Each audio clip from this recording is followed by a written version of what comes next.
Hello and welcome to our special broadcast, CyberCon. I am Parikshit Luthra. The Parliamentary Committee on Finance has taken note of the rising cases of cyber frauds in the country. It has called officials from RBI, Finance Ministry, the National Payments Corporation and NASSCOM to understand the complexity of digital frauds and what can be done as a remedial measure. The industry bodies informed the committee that inadequate law enforcement, overuse of one-time passwords and lack of capacity are some of the challenges in providing cybersecurity. The officials also highlighted that the criminal justice system is challenged due to lack of understanding of tech crimes and the victim support system is weak. The Parliamentary Committee will likely present a report on how to tackle this issue during the monsoon session of Parliament. Let me go across to Gulshan, former National Cybersecurity Coordinator, and Pavithran, Rajan, cybersecurity expert who was formerly an advisor to the Ministry of Home Affairs on the subject as well. Mr. Gulshan, if I could begin with you, this has been a continuing focus on CNBC-TV18. How grave is the problem when it comes to the cybercrime structure in the country? How well prepared are we? How well prepared is our infrastructure to deal with such crimes? Because industry bodies like NASSCOM have told the Parliamentary Committee that there is a gap in our infrastructure, there is a gap in talent, and there is differences in how capabilities, how different police forces, enforcement bodies function when it comes to cyber crimes. Thank you, Mr. Luthra, for inviting me to this forum. I will certainly like to go with the industry bodies there that this is a very, very serious issue when we are promoting the fintech or the digital payment system in the country. No doubt, the number of transactions have gone more than a couple of billion per day, but the frauds are also increasing linearly as we go up the number of transactions there. And the issues are multiple issues are there. There are gaps in terms of securing the infrastructure. There are gaps in terms of quality of infrastructure. There are gaps in terms of reporting the cyber crime. There are gaps in the process, and there are gaps in terms of awareness of the entire system, both on the part of the consumer and the financial institution. It's a complex kind of a system there. And I think the gaps are very serious and gaps are widening. And when we move towards the emerging technologies, I wonder what kind of things will happen, particularly when you look at the AI-generated kind of images there, AI-generated kind of calls there. I wonder what will happen there. So it's a complex kind of a scenario, and there are gaps. Right. And I think more needs to be done by all the concerned organizations. Right. Mr. Rajan, if I were to ask you, one of the points that has been flagged off, and we learned from our sources that NASSCOM had flagged this before the Parliamentary Committee, and that is overuse of OTPs. Customers who are giving these OTPs are vulnerable. Financial institutions remain immune. How serious a problem is this? What is the gap in the system that we need to address, according to you, Mr. Rajan? Yeah, OTPs are just one part of the small little problem. There are structural issues here because when you look at crime, most of cyber crimes have got interstate, that is within the Indian Union itself, sitting in one state, someone does another crime on another state, and intra nations, between nations. So first is to get the jurisdiction correctly done. In India, crime is a state subject, and it's only in the NIA which has got some interstate jurisdiction. For cybercrime, we need to create a law wherein there is an agency which can investigate between states. This coordination between states is at best, it's a failure, and that's why it's a growth system. Hardly any the number of cybercrimes itself which is reported is I think very less, and what is investigated and what can be taken to a fruitful, this is very, very less. So while transiting to, it's very clear that while transiting to a 100% digital economy, people had not understood the enormity of what they were attempting to do. And, there are a couple of points which I, just before the show, I just noted it down. One is the loss, the other is the human resource. For police people, the correct sort of people in investigations, the judiciary, the correct sort of judges need to be hired so that they understand this crime, they can give very quick, decisions. And these, codes has to be online, and it has to, the whole, crime fighting to what the judicial process should happen online. Otherwise, it's a lost cause. Is my starting statement. Right. Right. The jurisdictional challenges, Mr. Gulshan Roy, how do we tackle these? The reports that have gone from the industry to the parliamentary committee, and the parliamentary committee will be meeting again next week to understand this issue better, is that the victim support system in India when it comes to cyber fraud is very weak. Victims do not get prompt response. How do we overcome this challenge of jurisdiction? Ministry of Home Affairs tried to address these issues there. And one of the standard technique which he used in many other countries, that the cyber crimes are reported centrally. And then they are distributed concern to the concerned jurisdiction after a due preliminary kind of investigation there. It may, as my other panelists have said it, the crime can happen simultaneously in different jurisdiction. It may not be one jurisdiction, can be a different jurisdiction also there, simultaneously. So that's why the central concept of central portal was also done in India. IC4 portal, where reporting the cyber crime, that was initiated by Ministry of Affairs. But that whole system need to be strengthened and made efficient. Once the complaint is received on the portal, it can be sent to jurisdiction with the complete details there. And I think the entire investigation could be faster. But the issues are different there because of the emerging technologies. The tracing of the call or tracing of from the message, the source of message, it's really a very, very challenge there. Our infrastructure is not equipped in terms of quality, in terms of the size, or in terms of any kind of thing to identify or to check the source of the messages from where it is coming there. That's a great challenge there. Often you get a call from a number, a video or voice call, you get it there. The moment you go and check back, you get a dark and dead end there. So I think there are infrastructure challenges that very, very seriously. The monitoring system, check and balances have not been done. That need to be upgraded, by leaps and bounds. That's a major issue. That's a major one of the things which need to be done.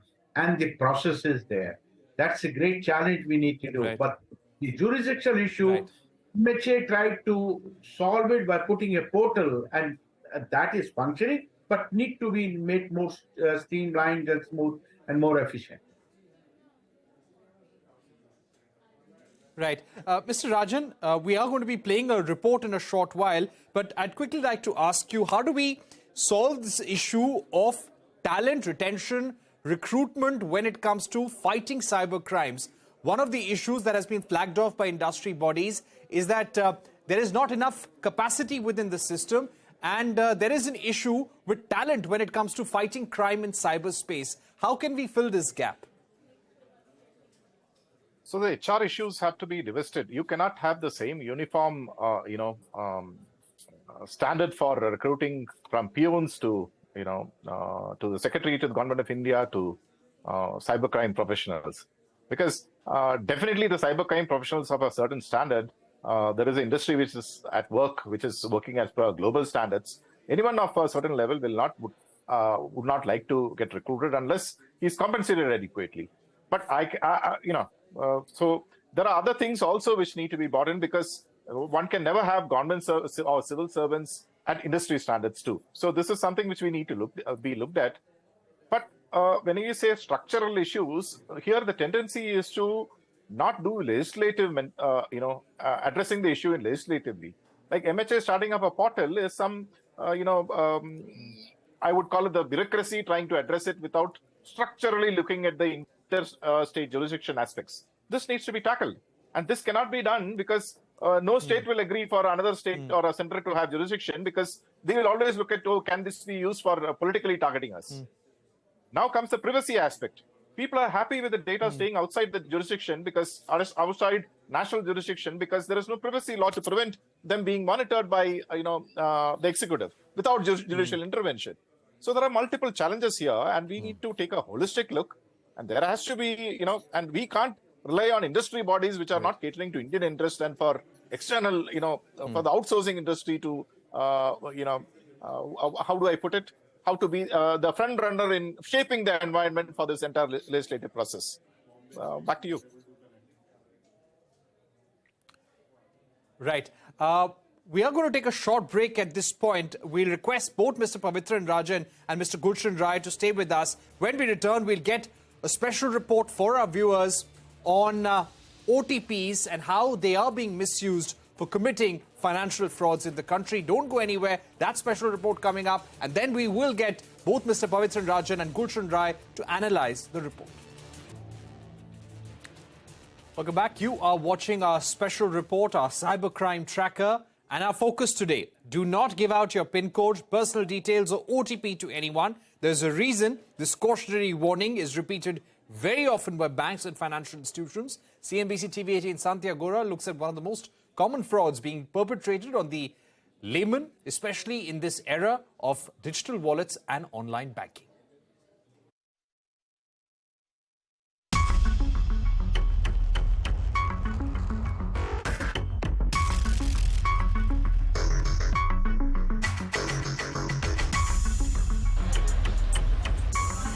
"34-year-old Mangesh Malap is an electrician living in Virar, around 70 kilometers from Mumbai. He works over 12 hours every day to make around 650 rupees a day, which works out to around 20,000 rupees a month. He uses this money to support not just his family of 3, but his brother's widow and children, and contribute to running the joint family he's a part of. So when he lost 46,500 rupees to a fraud, it was a big jolt. Suddenly call आया और मेरा 1 महीने से use नहीं किया था मैं ATM card, तो सडनली कॉल आया और आपका एटीएम कार्ड बंद होएगा, ऐसा होएगा वैसा होएगा. उन्होंने बहुत अच्छा कुछ बोला, आपको ये नहीं कर सकते, अकाउंट कुछ ट्रांजैक्शन नहीं कर सकते, तो आप नंबर दे दो, मैं ऐसे एक्टिवेट कर देता हूँ. तो मेरे को सडनली कुछ इतना ये ध्यान में नहीं आया. मैं ऐसे नंबर दिया अपना एटीएम नंबर और OTP भी दिया. जैसा मैं OTP दिया तभी मेरे को क्लिक हो गया कि कुछ तो गलत हो गया, ये रॉन्ग हो गया. वैसे मैं कार्ड लॉक करने की कोशिश कर रहा था, तभी उनका डायरेक्ट मैसेज आया कि आपका 46,500 अपना डेबिट हो गया है. The blow was harsher because Mangesh had just started saving again after spending his earlier savings on his brother's cancer treatment. भाई को कैंसर हुआ था, तो उसके चक्कर में दो अढ़ाई साल हम लोग घूमा, ऑपरेशन भी किया, फिर टाटा में भी उसका ट्रीटमेंट चालू था, वो भी 1 साल किया ट्रीटमेंट, वो भी सक्सेस नहीं हो गया. फिर लास्ट में वो हो गया, ऑफ हो गया. बहुत ये किया हम लोग ने, लेकिन वो नहीं हो गया सक्सेस. वही सब वो बैंक बैलेंस वो उधर ही ख़त्म गया था उसके चक्कर में. जो फिर बाद में थोड़ा कुछ हो रहा था, तभी जाके ये 19 में ये प्रॉब्लम हो गया, तो वो भी था बैलेंस, वो भी सब के सब ले गया. कुछ 250 रुपये कुछ बचा था, वो खाली बचा. Mangesh's story is not a one of its kind. This method of conning people is extremely common. The frauds contact people posing as employees of a bank, electricity company, or any other crucial service provider.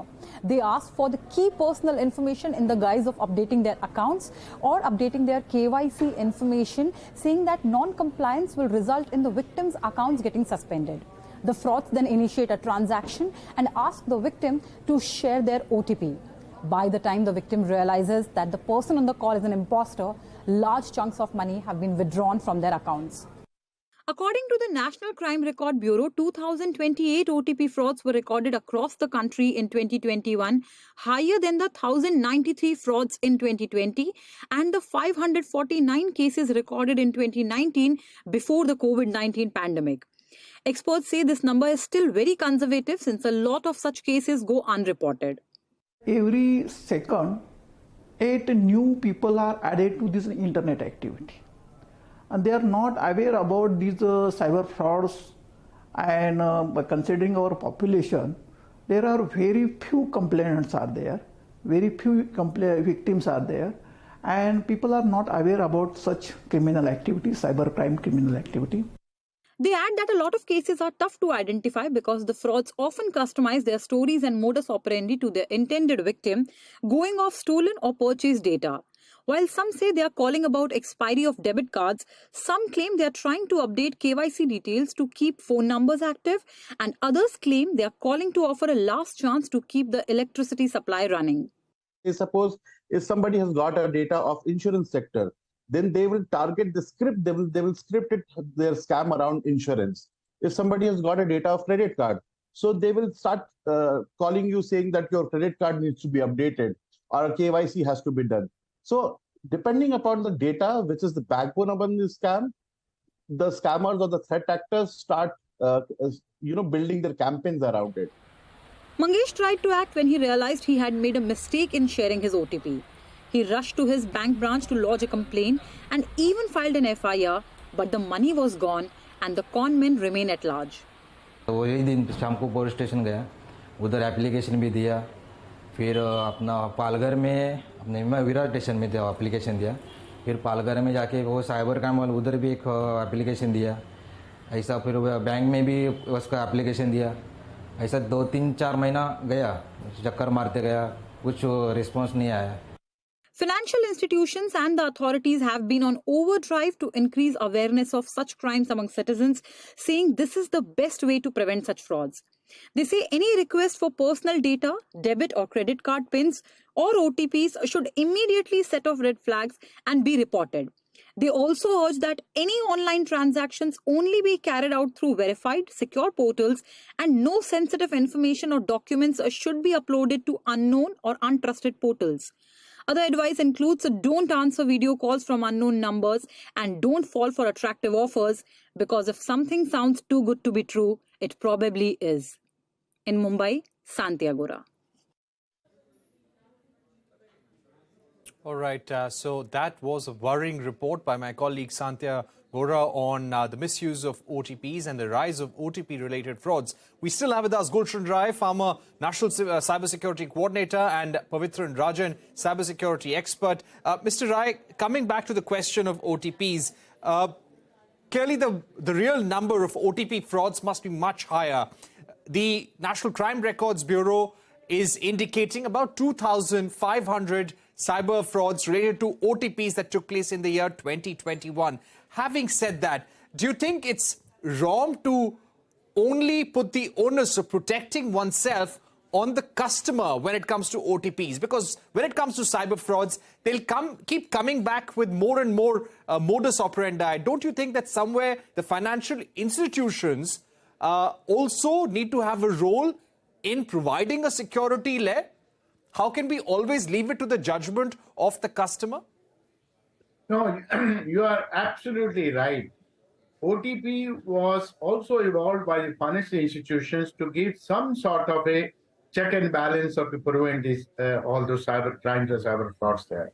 But what important is that just by the OTP, you cannot leave the entire thing. The financial institution need to take much more responsibility. I can tell you with my whatever extensive kind of a thing which I have gone through, the fraud detection system in the country is absolutely missing. It's absolutely missing there.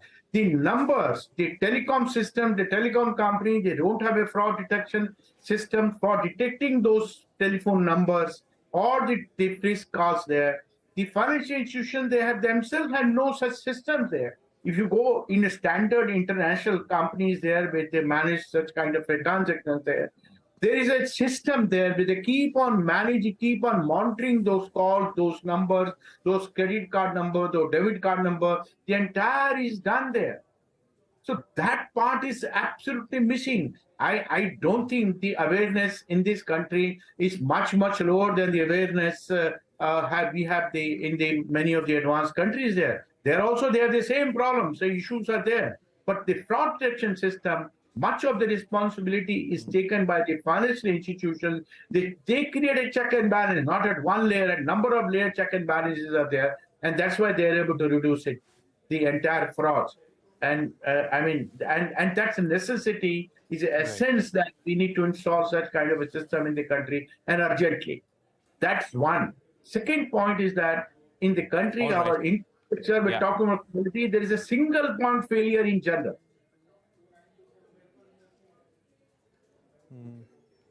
Right. That's a very important point, Mr. Gulshan Rai. We're running out of time. I'd leave the final question to Mr. Pavithran Rajan. Mr. Rajan, finally, how would you sum up this issue and what needs to be done? Which is the most glaring lapse in our system, in our cybersecurity infrastructure, according to you? Mr. Rajan. This OTP frauds, which you have said, is basically falls under the ambit of social engineering. And social engineering happens when there is a background information on the victim. This is basically because we never had a privacy law, and a whole gamut of information of everyone is available in India widely. So that OTP is a second layer. But what about the first layer? Why didn't it happen? Why was that privacy law not brought in for so many years? When you talk about advanced countries, we could have just aped them, we could have just copied them. Why was it not done? And when you trace it back, you will realize it is in this, gaps in governance and legislative, methods in India. We have some fundamental flaws in our systems of governance, and unless those are addressed, I doubt whether this can be this particular spurt in cyber crimes can be addressed. In fact, you have shown a growing trend, but with increased acceleration of AI and other methods, penetration of 5G, penetration of digital infrastructure, this is going to multiply. So I would call the nation's attention to this particular thing and say abundance caution and a relook right from, there's nothing which should be off the table. We need to look at how can we protect the people and this nation. Back to you. Right. All right. We've run out of time, but Mr. Pavithran Rajan, Gulshan Rai, thank you very much for joining us. Clearly, this is an issue that needs a lot more attention than it's getting right now. With that, it's a wrap on this special broadcast. More news and updates continue right here on CNBC.